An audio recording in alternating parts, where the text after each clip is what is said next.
नमस्ते दोस्तों, जय हिंद। कैसे आप लोग? आशा करता हूँ बढ़िया होंगे, अच्छे से पढ़ाई चल रही होगी।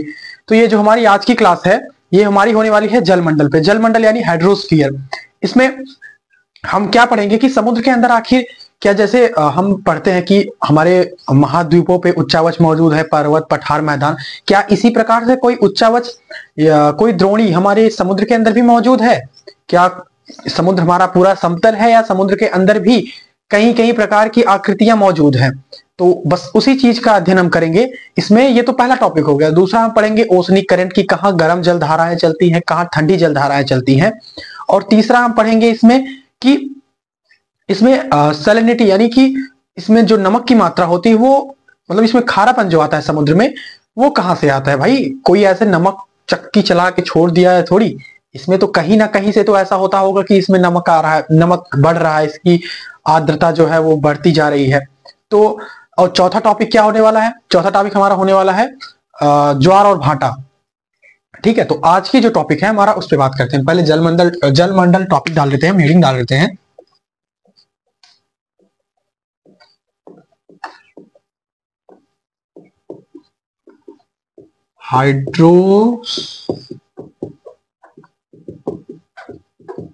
हाइड्रोस्फीयर। अब देखिए, जलमंडल की जल की बात हो ही रही है तो हम ये पता कर लेते हैं कि पृथ्वी पर जल कितना मौजूद है।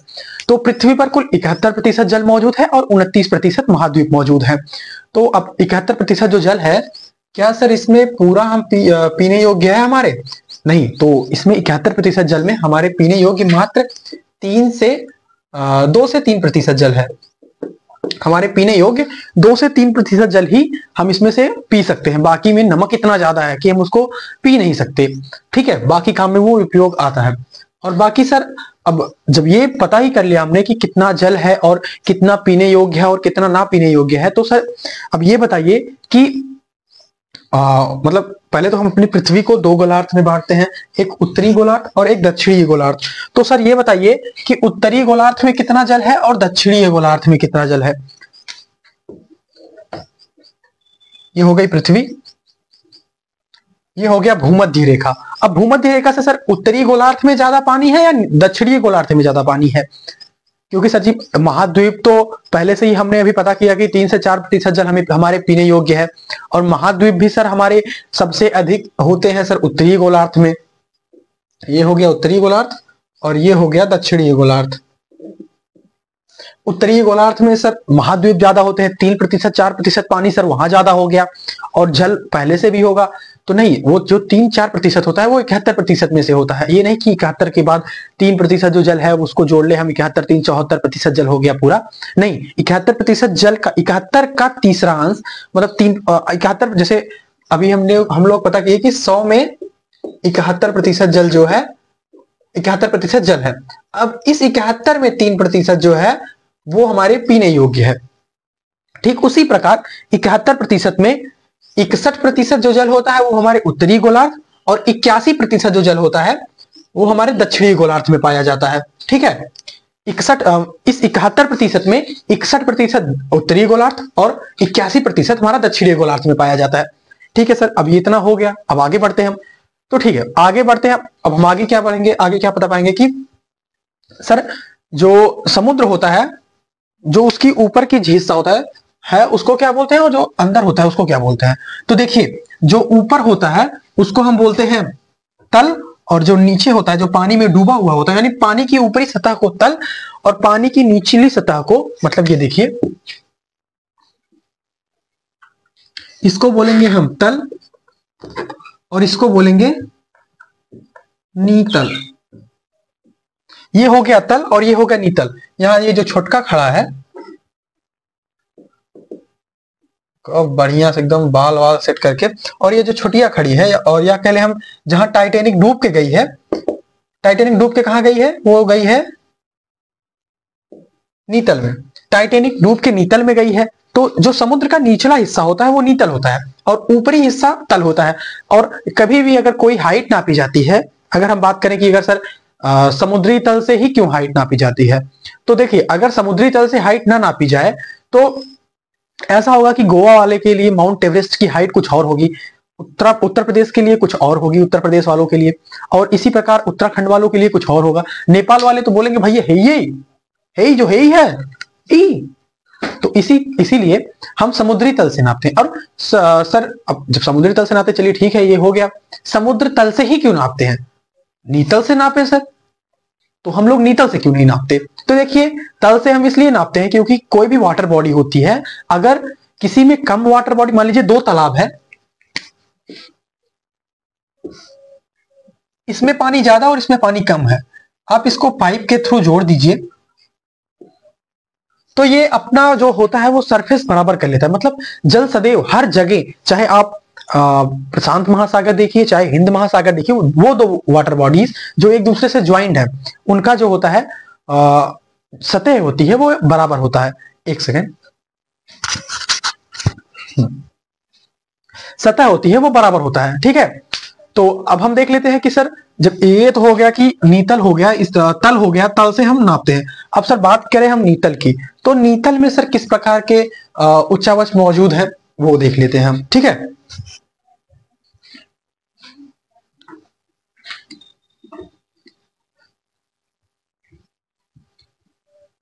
समझ में आ गया ना तल और नीतल में अंतर।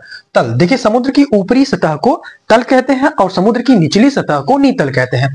सभी समुद्रों के सभी वाटर बॉडीज के तल एक समान होते हैं अगर वो ज्वाइंट है। मतलब ऐसा नहीं कि भाई आप बात कीजिए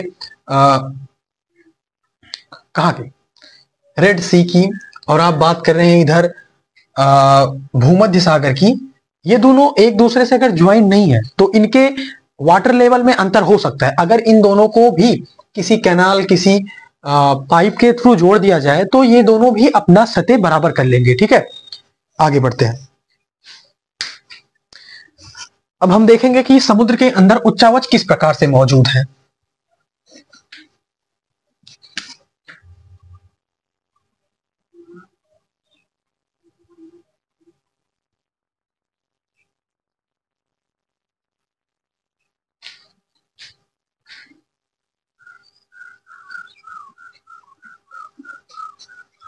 यहां एक पॉइंट और, हम समुद्र में गहराई और समुद्र में दूरी किस प्रकार से नापते हैं। तो समुद्र में गहराई जो देखिए, अभी नॉर्मली हम लोग कैसे नापते हैं जमीन पे, यानी हम लोग महाद्वीपों पे किस प्रकार से गहराई नापते हैं। तो महाद्वीपों पे हम नापते हैं कि मीटर, इतना मीटर गहरा है भाई, इतना फीट गहरा है। तो ऐसा इसमें नहीं नापा जाता। इसमें नापा जाता है कि गहराई को फैदम, एक फैदम बराबर होता है 6 फीट, और दूरी को नापा जाता है नॉटिकल माइल्स। एक नॉटिकल माइल बराबर 1.852 किलोमीटर। मतलब ऐसे दूरी को नापा जाएगा तो नॉटिकल माइल्स, और गहराई को नापा जाएगा तो ये फैदम, ठीक है। ये बात आप याद कर लीजिएगा कि दूरी को नॉटिकल माइल्स और गहराई को फैदम में नापा जाता है, ठीक है। आगे बढ़ते हैं हम। तो आगे बढ़ते हैं तो हम आगे देखते हैं कि सर ये बताइए आप, जो समुद्र के अंदर हलचल होता है वो किस चीज से नापा जाता है। तो देखिए, उसको नापने के लिए एक सिस्टम होता है, सोनार, साउंड एंड नेविगेशन सिस्टम, सोनार। अब वो सोनार नहीं जो आपको सोना चांदी बेचता है, वो सोनार नहीं, सोनार ये अलग है।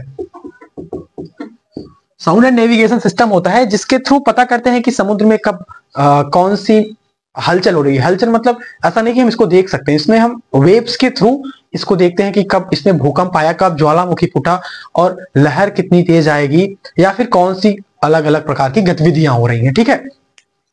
तो हम आगे देखते हैं। अब ये सोनार हो गया।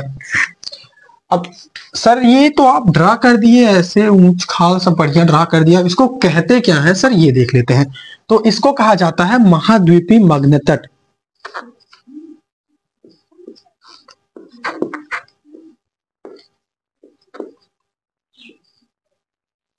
महाद्वीपीय मग्न तट, इसको कहा जाएगा महाद्वीपीय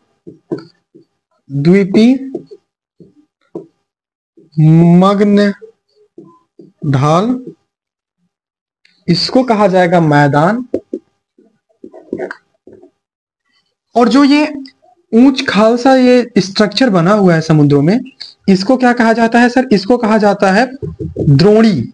बेसिन, इसको कॉन्टिनेंटल शेल्फ कहा जाता है, इसको बेसिन, इसको मैदान कहा जाता है, इसको क्या बोलते हैं, बेसिन यानी द्रोणी,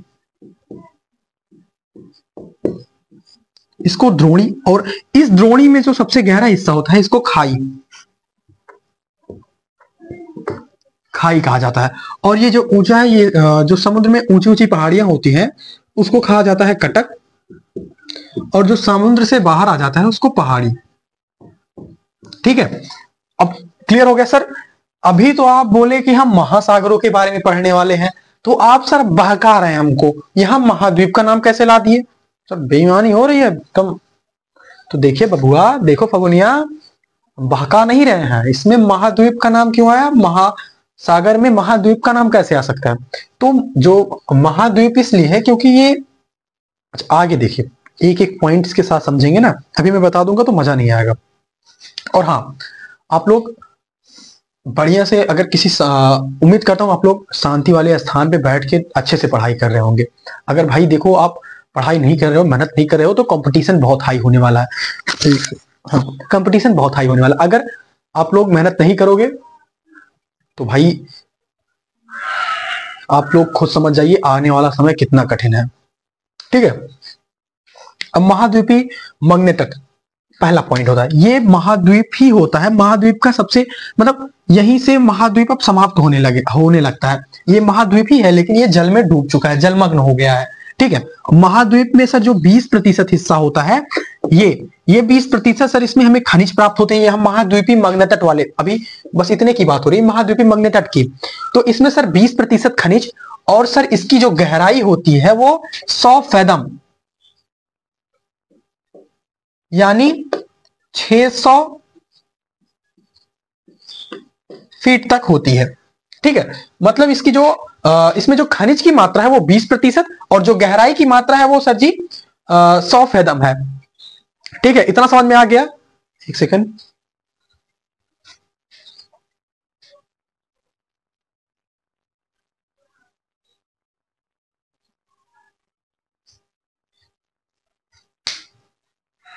फैदम, यह 100 फैदम हो गया। और ये यहां पे हमारे लिए उपयोगी क्यों होता है, क्योंकि देखिए यहीं पे छोटी छोटी मछलियां होती हैं, जो मछुआरे होते हैं यहीं पे मछली पकड़ने आते हैं, और इसको कॉन्टिनेंटल शेल्फ बोला जाता है। और सबसे बड़ा जो बड़ा शेल्फ होता है समुद्र में, जो सबसे बड़ा शेल्फ है वो कहां पे है, आप लोग हमें कमेंट में बताइएगा।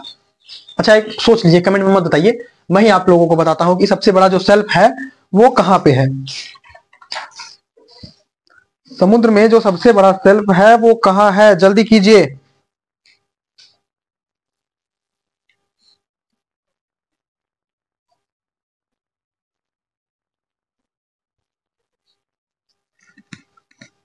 और ये बताइएगा कौन से सागर में है, कहां पे। तो देखिए समुद्र में जो सबसे बड़ा शेल्फ है अंटार्कटिका महासागर में, साइबेरियन शेल्फ जो है वो सबसे बड़ा शेल्फ है। मतलब ये मैदानी, आप लोग किसी देश की बाउंड्रीज जान लीजिए, ये भारत है, तो यहां पे आपको जलमग्न में थोड़ा थोड़ा ऐसे दिखता होगा, ये वाला जो होता है, ये सब एरिया जो है जो जल में डूब चुके हैं, जलमग्न हो गए हैं। लेकिन ये जो होते हैं इन्हीं को कहा जाता है महाद्वीपीय मैग्नेट तट। और कोई भी अगर जाता है घूमने, जो बीच पे जाता है, वो लोग बस इतनी ही दूर तक, यानी कि बहुत ज्यादा दूर नहीं कि ऐसा कि वो लोग चले गए हैं 3 नॉटिकल माइल्स 4 नॉटिकल माइल्स, नहीं, वो लोग अधिकतम 30 से 40 मीटर तक ही जाते हैं। भाई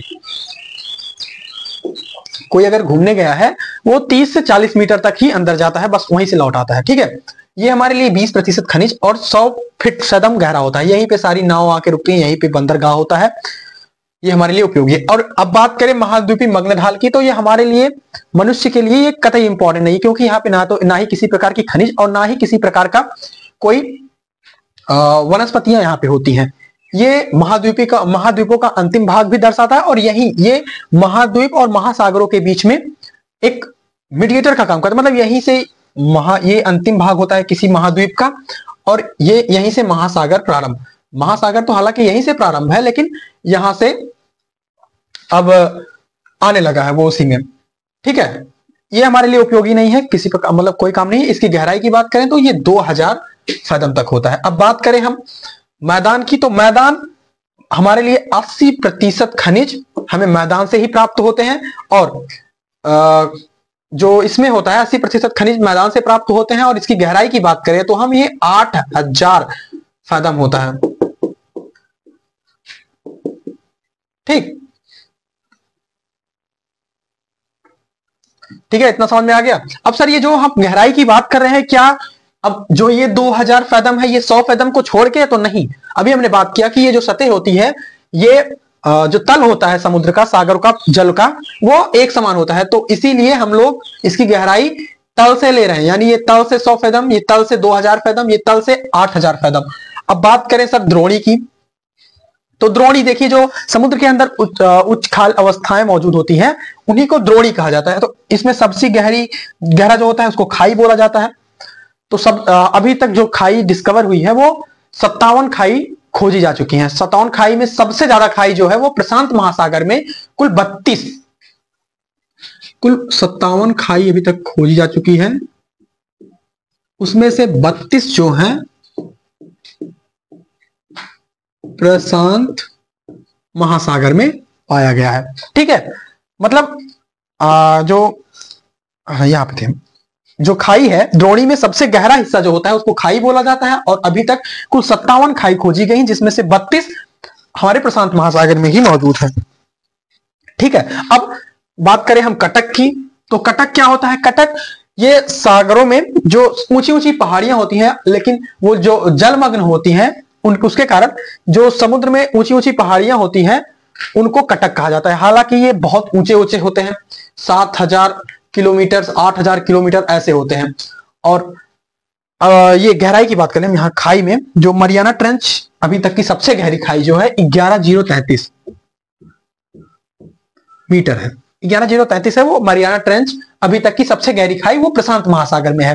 ठीक है, कटक, इसकी हाइट्स बहुत ऊंची ऊंची होती हैं, किलोमीटर्स में इसकी हाइट होती है बहुत ऊंची, 7000 किलोमीटर, 8000 किलोमीटर, इस प्रकार से होता है। ठीक है, अब पहाड़ी की बात करें तो जो समुद्र की सतह से ऊपरी हिस्सा होता है, जिसको आइसलैंड भी बोला जाता है, आइसलैंड जैसे अंडमान निकोबार है, वो भी ऐसे समुद्र में जो हिस्सा ऊपर आ चुका है उसी को हम लोग पहाड़ी बोलते हैं। ठीक है, उसी को पहाड़ी कहा जाता है।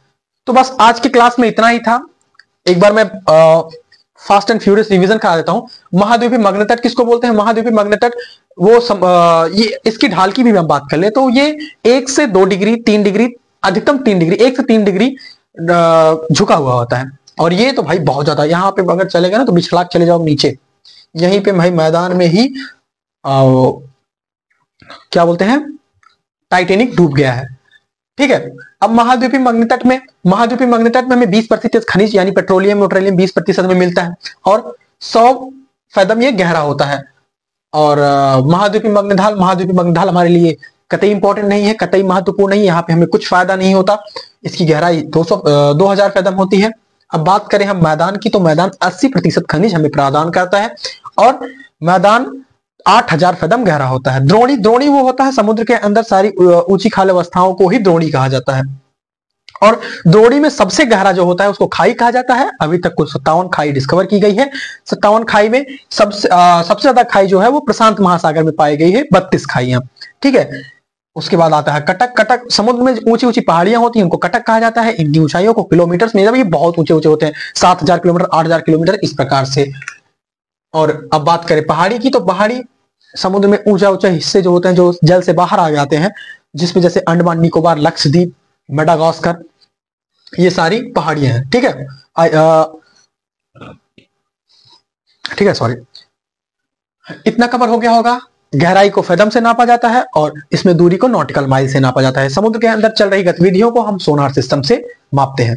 ठीक है, और हाँ, अभी मैंने आपसे एक क्वेश्चन पूछा था कि कॉन्टिनेंटल शेल्फ यानी जो समुद्र किसी देश के,